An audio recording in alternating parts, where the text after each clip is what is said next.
listener production. Hello, welcome to The Briefing. I'm Sasha Barbagat. We know housing in Australia is a mess, and it's going to factor highly on a lot of people's minds when it comes time to vote next year. So what do the parties plan to do for you when it comes to the accessibility and affordability of housing? Well, we've already heard from Labor and the Coalition this week. Today, it's Max Chandler-Mather from the Greens' turn. Our basic policy is the government would establish a publicly owned developer. Over the first 10 years, it would build 610,000 good quality homes. For renting, the rent would be no more than 25% of your income or 70% of market rent, whichever is cheaper. That's coming up in the second half of this episode. First, though, let's get into the headlines with Chris Spiru. It's Thursday, September 26. Now, it seems Labor has opened the door once again to changes to negative gearing. So this was the policy the party took to the federal election in 2019 with Bill Shorten and lost. So it's by no means been adopted by the Albanese government. However, it's been revealed winding back the tax concession is being looked at as a policy option by Treasury. Yeah, so the Prime Minister came out yesterday and says he did not ask for this to be examined, but he couldn't say whether the Treasurer had. And we asked the Housing Minister, Claire O'Neil, about this directly in our interview yesterday. Here's what she had to say. With regard to negative gearing, we did give the Australian people the opportunity to vote for Labor when winding back some of those policies was our approach, and the Australian people didn't agree to that. We didn't get elected, so that's not the policy we have. Yeah, interesting there. And Anthony Albanese was forced to respond to the reports yesterday, saying changes to negative gearing are not part of Labor's housing policy. But given it's something the Greens want in order to pass the government's housing legislation, a rethink is likely on the card, Sash. It does look like it, that they're having a closer look at this. As they said, it's not part of Labor's policy, but a rethink is likely, as you said. I wanted to quickly get into what negative gearing is for anyone who doesn't understand it. So negative gearing happens when the cost of owning a rental property outweighs the income that it generates every year. What this does is create a taxable loss, which can then be offset against other income. So that's your wage or salary, to provide tax savings. What it means, essentially, is that you can ask the tax office to reduce that amount you are losing from your taxable income. That then boosts your personal cash flow.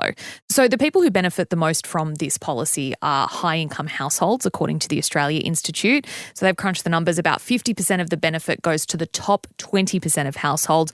Only 6% goes to the bottom 20% of households. So it is something that directly benefits investors. The idea is that getting rid of negative gearing tax concessions will make it less appealing for investors and also stop them from buying multiple properties, which then makes it better for first home buyers. However, there are concerns that changing the tax concession could affect supply and also mum and dad investors, so regular people who just make a little bit of extra money off their rentals. So it's a complicated policy. It's something that the Greens are really pushing for, as well as changes to capital gains. So it'll be interesting to see if Labor does a backflip on this. I can't see them doing it in good faith, however, because of how unpopular it was in 2019. However, with all of that said, we are in the midst. The housing crisis is so much worse than it was in 2019. It's a crisis now, so maybe the appetite for change has changed. Over now to the Middle East, where the IDF's chief of staff says they're preparing for a possible ground offensive in Lebanon. He says it's a retaliation to the long-range missile Hezbollah fired at Tel Aviv overnight, targeting Mossad's headquarters, and he's promising the militant group will receive a very strong response. That's a quote there. The week of fighting has seen more than 600 people killed in Lebanon, with 90,000 fleeing the country's south and capital. This comes as US officials work urgently with France and other nations to broker a ceasefire deal between Israel and Hezbollah. So once again, we're seeing this conflict. We're not now just talking about Israel versus Hamas in Gaza. Now we're talking about Israel versus Hezbollah in Lebanon. So it's just completely splitting the attentions of people. They've been working on a ceasefire with Hamas for months and months and months, and now they've got to turn their focus to Hezbollah. Israeli officials say they have been given authority by Netanyahu to negotiate. as long as the deal allows its citizens to return to their homes in the country's north. We know there are about 60,000 people displaced from northern Israel, and that's because those cross-border skirmishes have been happening since October 7 last year between Hezbollah and Israel following Israel's offensive in Gaza. We've also heard from the Foreign Minister Penny Wong overnight, who commented on the situation, saying that Lebanon can't become the next Gaza. In her statement to the G20 foreign ministers in New York, she called for action to preserve peace, also calling for a ceasefire in Gaza, where she said aid must flow and hostages be released. So really the same platitudes from our foreign minister. Back home now, the latest grocery comparison by Choice, commissioned by the federal government, has found once again Aldi is smashing the supermarkets when it comes to cost. So in its quarterly survey, the consumer group sent mystery shoppers to compare prices of 14 common grocery items across 104 supermarkets around the country. And the results are in. So the same basket at Aldi costs $18 less than it does at Coles and Woolworths, and that's at $50.79.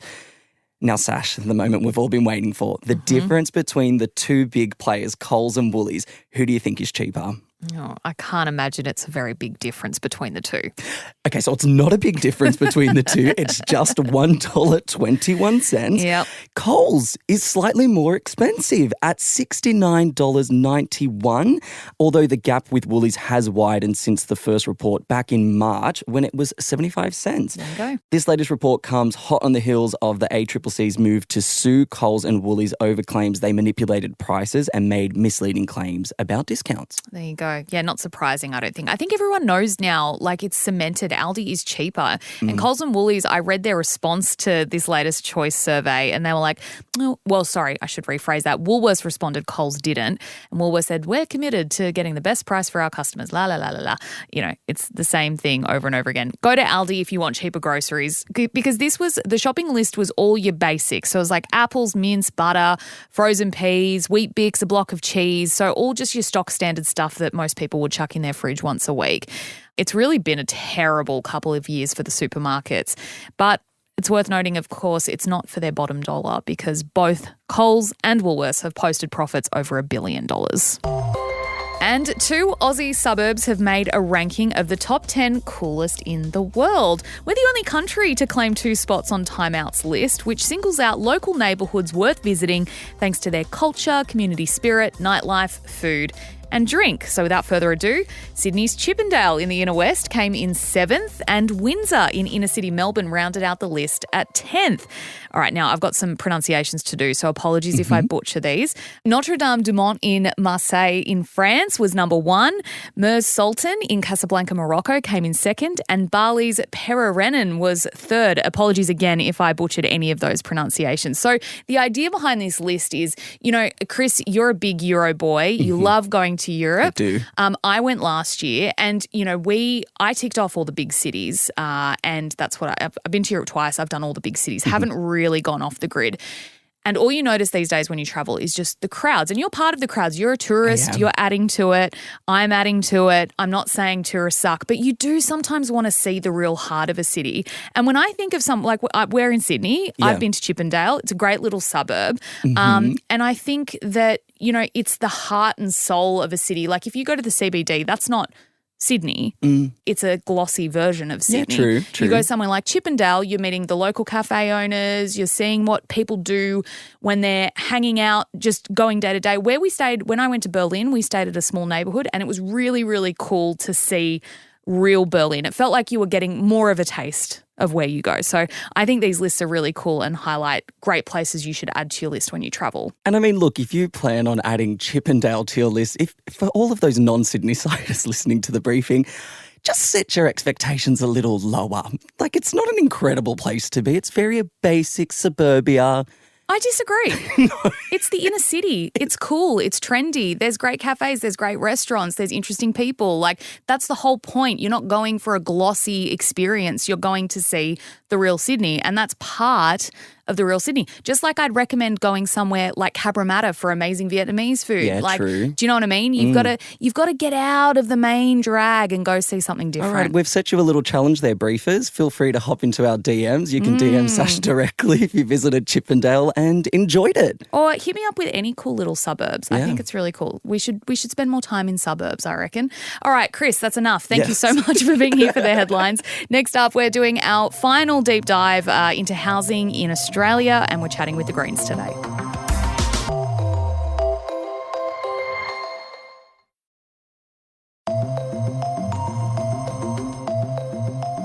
For the last 2 mornings, the briefing has been sitting down with the housing spokespeople of the 3 major parties to find out what their plan is for you. Tuesday was the Coalition's Michael Sukkar. Wednesday, we spoke to Labor's Claire O'Neill. Definitely jump back in the feed and listen to those after this one if you haven't already. Now, there is a lot of noise out there at the moment when it comes to housing in Australia, but we know that rents and houses and apartments are more expensive than ever and people are struggling. All sides of the political divide like to criticise the plans of the other parties and argue that their way is the only way. But sometimes it's really hard to cut through the spin and the noise to get to the real meat of what they're actually planning to do. So we've been asking the major parties, without the political point scoring or cheap attacks on their opponents, to break down what their plan is to address Australia's housing problems, from rents to mortgages, social housing to supply, and everything in between. Joining me today is Max Chandler-Mather from the Greens. Welcome to the briefing, Max. Let's start with the Greens' vision for solving the housing crisis in Australia. I want you to give us your elevator pitch for how you plan to make housing more accessible and more affordable for more people in this country. At its core, it's about shifting away from a housing system right now that treats housing as a lucrative financial asset for investors and banks and back towards a home for people to live in and build a good life. So there's 3 components for us. First, when it comes to renting, we want to introduce a national cap on rent increases to limit the amount by which rents can increase and improve renters' rights and properly enforce them. Because we know there's millions of renters in this country, 1/3 of this country who rents. And frankly, they're getting smashed by unfair rent increases. And so that's one component. The second component is phasing out negative gearing and the capital gains tax discount. Now, these are the 2 big tax handouts for property investors who then go and bid up the price of housing. So since the introduction of the capital gains tax discount, one of the big tax handouts, house prices have increased sometimes 3 to 2 times the rate of wages. So they've just surged ahead of wages. And over the next 10 years, those tax handouts will cost the government $176 billion. We think those tax handouts should be phased out so we stop the crazy growth in house prices and give renters the chance to buy a home. And then the final component is investing the savings from phasing out those tax handouts in establishing a government-owned developer that would then build hundreds of thousands of good quality, medium density homes in areas where people want to live. And then they would be sold and rented for well below market prices to people who need them, not just to low-income households, but to teachers, nurses, any worker who needs a good quality home at an affordable price. The reason the government could do that is because they wouldn't have to make a profit like private developers and instead could run the entire operation at cost. This is modelled off countries like Singapore or Scandinavian countries, Austria, city of Vienna, where basically the government has a big role to play in building good quality housing and then renting it and selling it at prices people can afford. In sum, what it's about is getting a housing system back towards recognising that its goal should be to ensure everyone has a safe and affordable place to call home. Let's start with the rent freeze. So how would that work in practice and what sort of support would you need to get something like that over the line? So in practice, what it would look like is the federal government coordinating through this body called National Cabinet. It's basically the body where all the state and premiers and the Prime Minister come together. The country would adopt national tenancy standards. For the first 2 years, there would be a prohibition on any rent increase. After that, there would be ongoing caps on rent increases. So you come to the end of a lease and your landlord could only put up the rent by a certain amount. We've proposed 2%, modelled off countries around the world. Crucially, that rent cap would be on the property and not the lease. So even if the landlord somehow managed to kick you out, they couldn't then re-advertise the property at a higher rent. They would still be subject to the rent cap. So remove that incentive for a landlord to kick someone out just so they can put up the rent. We would also introduce a right to lease renewal unless the landlord had a good reason to evict you. Say you breached the lease, you were refusing to pay the rent, or there was some massive damage to the property. And what that means is you could have a bit of lease security. We would enforce these rights by establishing a National Renters Protection Authority. This would be a body that would have the power to issue fines to real estate agents and landlords where they were breaking the rules, where they say weren't making repairs to the property to try and kick you out. You could contact this body and they would contact the landlord and real estate agent. In the first instance, they would encourage compliance, and if they didn't comply, well, they would fine that landlord and real estate agent. Because every renter knows, I'm sure, has had that experience of feeling completely powerless in your own home. The reason we're proposing this is because rents have surged ahead of wages and general inflation. Rental inflation is now running at close to twice the rate of wage growth. We've got a massive problem in this country with rent increases. And even if we introduced our freezing cap on rent increases, it would take to close to the end of the decade, till 2030, for wages to catch back up to rent increases from over the last few years. So we think it's actually a pretty moderate ask. How would you get it over the line? So the federal government does this all the time. The proposal would be that we would offer the states and territories $2 billion a year in ongoing funding in exchange for coordinating these rent caps. Basically, that's how the federal government coordinates health policy and education policy. They have access to the purse strings and they can coordinate these policies at a national level. It would be a brave state premier, I think, who went back to their state and said, not only have we turned down billions of dollars in housing funding, we've turned it down because we don't want to put caps on rent increases. And that's what political pressure looks like and how the federal government coordinate these policies. What about concerns that landlords would then see that there was no real value in holding on to these investment properties and then they sell up? What could the flow-on effects then be from something like a rent freeze, where then we've got these houses going on the market, perhaps leading to less rentals? Like, do the Greens have a plan for that? Well, firstly, it's important to note that where a landlord sells a property, they either sell to another landlord, and so it stays in the rental market, or they sell to a first home buyer. Now, what that means is there's one less renter in the rental market. It's a good thing if homes are being sold for slightly less than they currently cost and a renter is able to get out of the rental market and become a homeowner. That would be the effect of that. In fact, the problem we have right now is it's so financially profitable for property investors to buy investment properties. They're forcing renters to rent long term because they're able to bid up the price of housing and deny renters the chance to buy a home. Policy mechanisms like phasing out tax handouts for property investors or capping rent increases are in part about making housing less of a lucrative financial asset for property investors. The other component here is we've proposed that where, say, a landlord wants to sell, well, they can sell that property, but they aren't able to kick the renter out of their home, which means they have to sell the home with the renter in it. Now, if someone buys that and wants to live in that home, then they can, at the end of that lease period, move into that home. But if, say, another property investor buys it, well, then the renter gets continuous lease security, which is exactly how it works in Europe. And I think the bottom line here is that the idea that property investors are somehow supplying rental properties is not true. Properties are already built, and property investors then buy existing properties and, in some instances, hoard them. But at the end of the day, a renter buying a property off a property investor who's decided to sell is a good thing because it means that a renter becomes a homeowner for the first time. Okay, let's move on to the negative gearing and capital gains taxes changes that you want to bring in. Now, this is often touted by the Greens and other members of the political spectrum who say that this is the way that landlords keep getting ahead and that, you know, people are being priced out of the housing market. Phasing out those tax breaks, I'm sure, would be welcome for a lot of people, but also we have to acknowledge the economic impacts that it'll have from a broader perspective. How long would the phase out take, and would we be able to weather that potential economic damage? Well, it would actually cause a lot of economic benefit. We've proposed that our 2022 policy, and we'll be announcing a new policy for this federal election, will be relatively similar, is that we would phase out negative gearing for everyone but with one existing investment property. Going forward, no one can negatively gear, but if you've got one, we wouldn't touch that. And on the capital gains tax discount, we would phase it out for everyone. For those that don't know, the capital gains tax discount is basically where a property investor sells a property and say they make a $500,000 profit off that sale. 50% of that profit is tax-free under the current rules. So if you're a nurse, you have to pay tax on all of your income. If you're a property investor, you only have to pay it on half your income, which is deeply unfair. And in fact, on the capital gains tax discount, over 80% of the benefit of that discount goes to the top 10% of income earners. It's really, really unequal and unfair.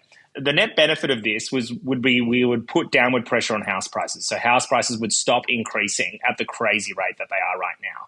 Some people claim that phasing out these tax handouts would affect the supply of housing, which is just not true, because what we know is that the overwhelming majority of homes purchased by property investors are not new homes. They're not constructing new homes. What they're doing, often over 80 to 85% of those purchases, are purchasing existingly built homes, which means they're not supplying new housing. They're just buying up housing that already exists. Now, our second proposal here is then you could use the savings, so the government would save money by phasing out these tax handouts. Well, then we could actually invest in building new housing, in government-built housing that could be rented and sold at affordable prices. Which is what I want to get to now, which is the Greens' pitch for a government-led housing developer. So from my understanding of the policy which you announced earlier this year, it was about, the government actually taking on the role of building properties for low to middle income earners, whether it be rentals or whether it be to purchase. Now, you say that you'd use the savings from negative gearing and capital gains to pay for that. Is that going to be enough cash to cover the cost of the government-led property developer? So our basic policy is the government would establish a publicly owned developer. Over the first 10 years, it would build 610,000 good quality homes. For renting, the rent would be no more than 25% of your income or 70% of market rent, whichever is cheaper. And then for the sale of the properties, you could only sell them to people who didn't already own a home. And the sale would be just over the cost of construction. So depending on which capital city you are, and you're saving hundreds and hundreds of thousands of dollars on the price of a home. And the reason, by the way, that it doesn't cost that much for what we're doing is because even though people have capped rents and capped house prices under this scheme, we've proposed that not just low-income people, but higher-income people, say teachers or nurses, who a lot of essential workers who can't afford to live anywhere near where they work, well, if they're paying into the scheme, that generates revenue for the government. So say in Europe, these housing models generate billions of dollars for the government they can reinvest in building housing. So in the first 10 years, the government generates billions of dollars in revenue, but through capped rent and sales income that they put back into helping pay for the scheme. Now, the bottom line here is either you're paying rent to a private property investor or you're giving money to a property developer at hugely expanded rates, or your housing costs are going back towards the government to invest in more good quality homes. The other component here is the homes would be much higher quality than a lot of private developers, because we would mandate that the homes would have to be between 7 and 8 star energy rated, passive cooling, modelled off really good high quality design. The reason the government can do that is because they're not concerned about making a quick profit and driving down construction costs or cutting corners, which there are some problems with dodgy private built apartments at the moment. But imagine if you could move into those one good quality home built by the government. Now, this might sound a bit utopian, but the reality is Australia used to have a similar model in the 20th century. Singapore has a similar model. A lot of European countries have it, and it works very successfully. Would this plan address housing supply sufficiently? We know how much that's a problem. Would it do enough to tackle the fact that there just aren't enough houses and apartments to live in at the moment? Well, what happens is private developers only build when it's profitable to do so. So everyone's heard of land banking, right? Developers will sit on a block of land or they'll sit on some vacant apartments that they've built, and they'll only build when they think that they can make a big profit. Some of the country's biggest developers sit on thousands and thousands of blocks of land that could have homes on them, and they don't build on them so they can drip feed the supply and keep prices high. The private sector is never going to build housing at a rate that would drive down prices. Why would they? It's an irrational move on their part. And we can get angry at them, but actually they're just behaving like private corporations sort of structured to behave. And so what that means is that the private market alone is never going to fix this housing crisis. It just won't, because at the end of the day, they're there to make a buck and a profit at the expense of households, which is why you need the government developer, because they don't care about drip feeding supply or driving up prices. What they care about is getting people into good quality homes. Max, before we let you go, I mean, we've been talking about the housing crisis for what feels like an eternity in general, not just you and I today. But I guess the question is, is this just a new normal? Can we actually address and fix Australia's housing crisis? Or have we worked ourselves into this position and it's going to be almost impossible to get out of it? Well, I can answer that with a quick story. Post-World War II, we were in a massive housing crisis. 50% of the country rent. We had huge supplies of skills and materials. There were millions of people in housing stress, copping big rent increases, forcing them into severe financial stress, which sounds pretty familiar, right?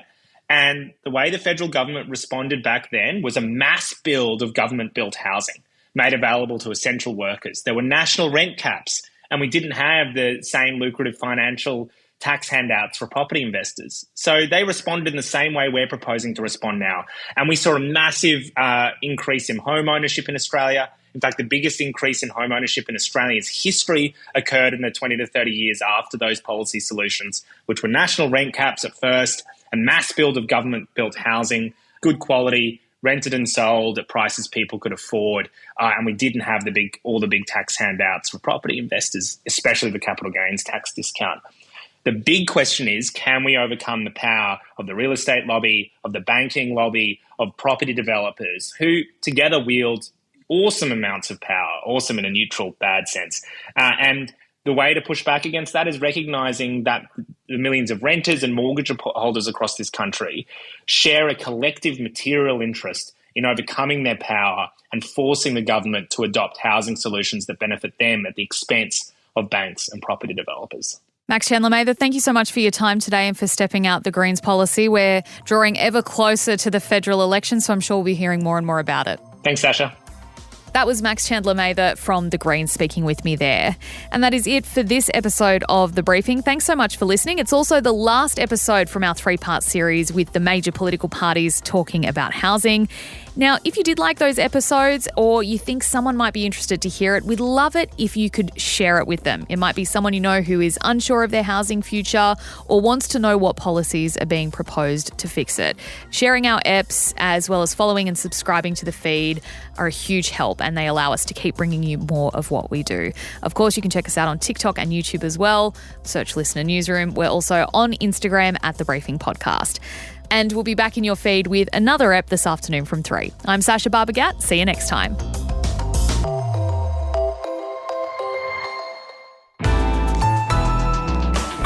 Listener.